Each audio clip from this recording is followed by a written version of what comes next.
The candy bar you grew up eating came with a ruler on the wrapper. Not as a joke, not as decoration, because the thing was literally too big to fit on a regular candy store shelf. That's where this starts, not with you being nostalgic, not with you sitting around wishing things were simpler. With a candy company that built a braided 8-inch chocolate bar and then had to build its own display stand just to sell it. And most people alive today have never heard of it. My name's Frank, and what you're about to find out is that the snacks you still think about, the ones you bring up and people look at you like you imagine them, didn't disappear because nobody wanted them. Most of them disappeared because someone who never ate a single one decided they weren't worth keeping. 5 snacks, real history behind each one, starting with the one that came packaged with its own measuring tool. August 1973. Mars, the company already behind Snickers, Milky Way, and M&M's, decided to do something nobody had asked for. They made a candy bar that was 8 inches long, braided caramel, dipped in milk chocolate, bright red wrapper, and on the back of that wrapper, a ruler. An actual printed ruler showing you in both inches and centimeters exactly how big the thing was. The bar was called the Marathon. The tagline was, and this is a real marketing line, "The candy bar you can't eat quickly." They were daring you. Mars didn't apologize for making something oversized. They made the size the whole personality. The ruler wasn't just on the wrapper, it was the point of the wrapper. Walk into any candy store and within 3 seconds a kid is picking up a bright red bar, looking at the ruler on the back and already deciding they want it. That is marketing working the way it's supposed to. But Mars didn't stop there. They made TV commercials, and they cast someone interesting to star them. Patrick Wayne, the real-life son of John Wayne, Hollywood cowboy royalty. He played a character called Marathon John. Every week on your TV, usually during Saturday morning cartoons, Marathon John would show up and face off against a villain named Quick Claude. Quick Claude could do everything fast, talk fast, move fast, ride a horse fast. The one thing Quick Claude could never do was eat a Marathon bar. Marathon John always won. You'd see that commercial, and before the cartoon was even over, you already had a plan. The plan was 7-Eleven. That was where the Marathon bar lived. Not just in grocery stores, at 7-Eleven on its own little display stand right next to the register. Because the bar was too long for the regular candy rack. So it got its own real estate in the store. You walked in for a Slurpee or a handful of baseball cards, and there it was, standing upright in that red wrapper, ruler on the back, waiting for you to find however many quarters were in your pocket. Some 7-Eleven locations in Southern California even stocked a 15-inch version. 15 inches! It had its own ruler too. For 8 years, 1973 to 1981, the Marathon bar was in your world. And then in October 1981, Mars pulled the plug. No farewell, no final run. It was just there and then it wasn't. The official line from Mars was that the bar didn't meet sales expectations, which is a sentence that lands strange when you talk to anyone who ate one. There's one more thing about this bar that most people don't know. In the United Kingdom, Mars was already using the name Marathon, but for a completely different candy bar. Their version of Snickers was called Marathon over there, had been since the 1960s. So at the exact same time your braided caramel bar was dying in America, a different bar with the same name was thriving in England. A bar that was just Snickers, renamed. Mars didn't even switch it to Snickers in the UK until 1990, 9 years after your Marathon was gone. Want to find the closest thing to what you ate? You'd have to find a British candy import shop and buy something called a Curly Whirly, made by Cadbury. Same braided caramel idea, smaller, mostly sold in the UK and Canada. The Marathon bar has never officially come back. 40+ years later, fans are still writing to Mars asking them to bring it back. Mars has never said yes. Now you'd think a company would eventually bring back something people still talk about decades later. But what happens next shows you how little that matters once the accountants get involved. 1978. A company called General Foods, the same company behind Tang, Kool-Aid, and Jell-O, decided to test a new product in Baton Rouge, Louisiana. Frozen pudding on a stick. Chocolate, vanilla, and the swirl. The swirl was important. You know it was. Don't pretend. They called it the Jell-O Pudding Pop. To sell it nationally, General Foods hired the biggest name they had, Bill Cosby, who had been the face of Jell-O pudding on TV since 1974. They dressed him in an ice cream man uniform, put him in a truck, had him hand pudding pops out the window to kids. Lighthearted, funny, warm. It worked. In the first year, pudding pops brought in over $100 million. By the middle of the 1980s, they were selling $300 million worth of frozen pudding sticks every single year. For context, that's not a novelty snack. That's one of the best-selling frozen treats in the entire country, competing with major ice cream brands.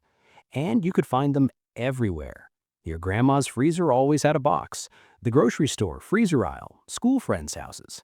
Sometime in the summer at the community pool, someone's mom would show up with a box, and it didn't matter what you were doing, you stopped. Because a pudding pop in August was an event. It also helped that this was something different from a regular popsicle.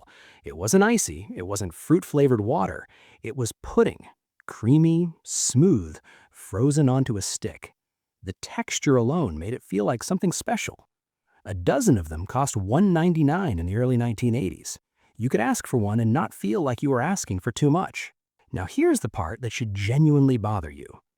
Pudding Pops were still selling well when General Foods decided to stop making them in the 1990s. People were still buying them. The freezer aisle was still moving them. The problem was the frozen supply chain.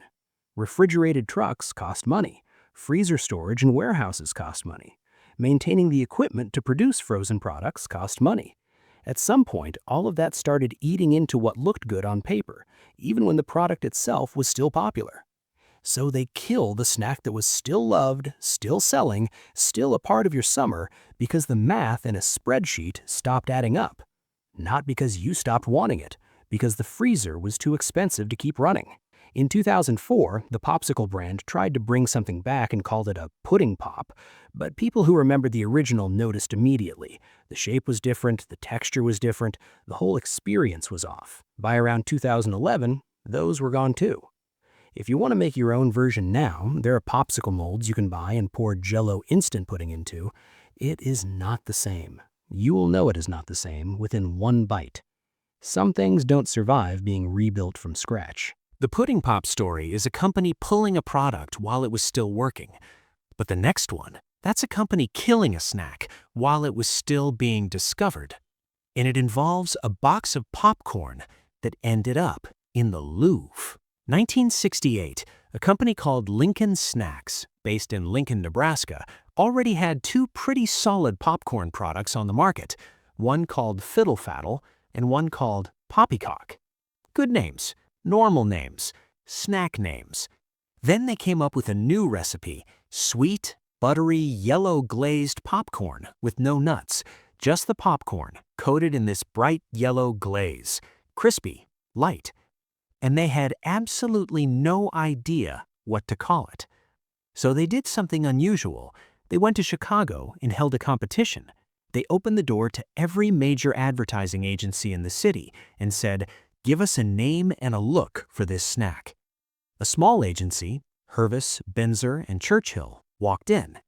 They said, "Call it Screaming Yellow Zonkers." They won the account. And the packaging they designed was like nothing else in any grocery store in 1969. Black box, big bold letters. The front was simple, but every other surface of the box, the sides, the back, the bottom, was covered in jokes, drawings, absurdist comics, characters for no reason. Not corporate jokes, actually funny jokes. That text was written by a man named Alan Katz. Outside of his popcorn box career, Alan Katz was a writer for MASH in The Mary Tyler Moore Show. The man who wrote Hawkeye Pierce's one-liners was also writing jokes about how to figure out which end of a popcorn box was up. And it worked on you. You remember this. You'd sit there reading the box as much as you were eating the popcorn. The box was the experience. Another kid would grab it from you just to read the jokes. You'd read them to each other. You'd read them to your dog. Lincoln Snacks even commissioned actual world-class illustrators to design different editions of the box. There was a circus edition with incredible artwork that became famous enough that it was displayed in the Louvre. The Louvre, in Paris. A popcorn box. Screaming Yellow Zonkers were sold from 1969 all the way through 2007. Nearly 40 years. That's not a flash in the pan. That's a full generation of people growing up with a black box of yellow popcorn that read like a comedy bit. You could find them at grocery stores, drugstores, anywhere in the snack aisle. They weren't hard to find. They were just theirs, a product with a personality you couldn't miss. Then in 2007, a food distribution company called ConAgra, the company behind Slim Jims, Orville Redenbacher's, and dozens of other mainstream brands, bought Lincoln Foods. ConAgra operates at a massive scale. When a company that big acquires a smaller one, not everything fits into the new plan. Screaming yellow Zonkers did not fit. In 2012, ConAgra brought them back, but only at Walgreens and only as a limited edition. Then, they were gone again. The name, the jokes, the black box, the Louvre connection, none of it exists on a shelf anymore. The Zonkers story is a buyout story. The next one is too, but this one never even gave fans a real explanation. To this day, people are still waiting for an answer. The Keebler Delves have been around since 1968, when the Leo Burnett Advertising Agency, the same people behind the Marlboro Man and the Jolly Green Giant, created the campaign for a cookie company called Keebler. The idea? A group of little elves live in a magic tree and bake all the cookies. That's it. That's the whole thing. And it worked for decades. Keebler itself had been around since 1853, starting as a single bakery in Philadelphia. By the time the elves showed up in the late 1960s, it had grown into one of the biggest cookie and cracker brands in the country.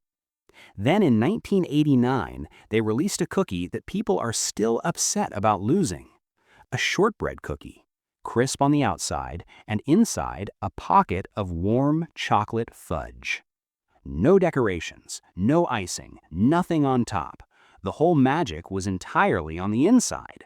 They called it the Magic Middle. That was the commercial. One question: how did the elves get the fudge in the middle? And that question worked. You bit into the cookie trying to figure it out. You studied the outside of it before eating, looking for a seam or a hole. You broke one in half with surgical focus. There was no seam. There was no hole. There was just the fudge. By 1990, they added a peanut butter filling version. By 1991, they had a bite-sized version called Mini Middles. That's how fast these cookies became something people wanted more of. Within 2 years, there were already 2 spin-offs. Kids had them in lunch boxes, people brought them to work. A babysitter in the 1990s would give out exactly 2 a day, and kids would talk about those 2 cookies for the rest of the afternoon. There are people online right now saying Magic Middles were the best birthday present they ever got at age 6. Now here's what happened to them. In March 2001, Kellogg's, the cornflakes people, bought the entire Keebler company for nearly $4 billion. At some point after that acquisition, Magic Middles stopped appearing on shelves. Kellogg's never made an announcement, no farewell packaging, no final run. When fans started writing to the company asking what happened, Kellogg said they discontinued products in order to keep the product line interesting. $4 billion. To keep things interesting. There is a rumor, never officially confirmed, that the machines used to make Magic Middles were redirected to produce a different Keebler cookie. The double-stuffed L fudge launched in 2002, shortly after Magic Middles quietly vanished. Could be coincidence. Today, there is still a change.org petition to bring Magic Middles back. There are active Facebook groups. People are still writing about them in Reddit. No answer has come. And here's the final layer. In 2019, Kellogg's sold the entire Keebler cookie brand, not just Magic Middles, all of it, to an Italian company called Ferrero S.p.A. for $1.3 billion. The people who decided not to bring back your cookie aren't even in charge of the cookie anymore. One more snack before this is done. And this one didn't get a petition. It didn't get a Reddit thread. It just disappeared so quietly that most people who loved it forgot it existed until someone says the name. 1970s. The world was moving faster than it used to. Schedules got earlier. More parents were working. Getting out of the house in the morning became a whole thing. Carnation, the company that had been making evaporated milk since 1899 and was one of the most trusted names in the American kitchen, looked at that picture and made a decision. They created the Carnation breakfast bar. Individually wrapped, shelf-stable. Grab it and go. It came in peanut butter, chocolate chip, and granola cinnamon. And it was marketed, with a straight face, as breakfast. People believed it. And honestly, kids didn't care whether it was breakfast. They cared that it tasted like dessert and it was being handed to them at 7 a.m. Carnation had the trust. The branding was clean. And by 1985, when Nestle acquired Carnation, one of the biggest acquisitions in the food industry that decade, the breakfast bar had the reach of one of the largest food companies in the world behind it. You could find them at every grocery store, at pharmacies, at convenience stores, anywhere Nestle had distribution. The peanut butter flavor was the one. People talk about it the way people talk about songs they can't stop hearing. One person in a Gen X discussion group on Facebook wrote, "My worst addiction back in 1979, it still haunts me to this day." Haunts them in 2024. About a breakfast bar. Some parents had to hide the boxes. Open a box on Monday, and by Tuesday it was gone. Not because someone was sneaking them, because whoever found the box just kept eating until it was empty. That's how the peanut butter one worked on you. In the late 1990s, the Carnation breakfast bar was quietly discontinued. No official announcement, no explanation given. The breakfast bar category had gotten crowded. Granola bars, energy bars, cereal bars, and at some point Nestle made a call about what fit in the lineup and what didn't. The Carnation breakfast bar didn't. Unlike the Marathon bar, which has a dedicated corner of the internet campaigning for its return, the breakfast bar mostly faded. People went decades without thinking about it, until someone brings it up. And then all of it comes back. The wrapper, the texture, the taste of peanut butter, and something that wasn't quite chocolate, but wasn't quite not chocolate either. Just a bar that they stopped making. There's something that gets skipped every time people talk about discontinued snacks. They get treated like things that ran their course, like they got old, like the world moved past them. That's not what happened to these five. A bigger company bought a smaller company, decided the product didn't fit the new portfolio, and turned off the machine. A frozen food executive looked at a spreadsheet and decided the truck was too expensive. An equipment decision got made somewhere in a building you've never been to by a person you've never heard of. None of them ate the snack on the last day it was made. None of them knew it was the last day. The Marathon bar tasted exactly the same the day Mars discontinued it as it did when it first hit those 7-Eleven displays in 1973. The pudding pop was still smooth, still creamy, still a perfect August afternoon snack on the day General Foods decided the truck wasn't worth the cost. Magic Middles still had warm fudge in the center the last time someone ate one, and that person had no idea they were eating the last generation of them. These snacks weren't going bad, they were just going away. And somewhere, there's a person in their 50s who sat on a kitchen floor in 1983 reading screaming Yellow Zonkers jokes written by the same man who wrote Hawkeye. They read the whole box, and they remember it better than anything that was on their homework that day. That's not nothing. If you like this video, hit the like and subscribe button below, and check out this video next. I'll see you there.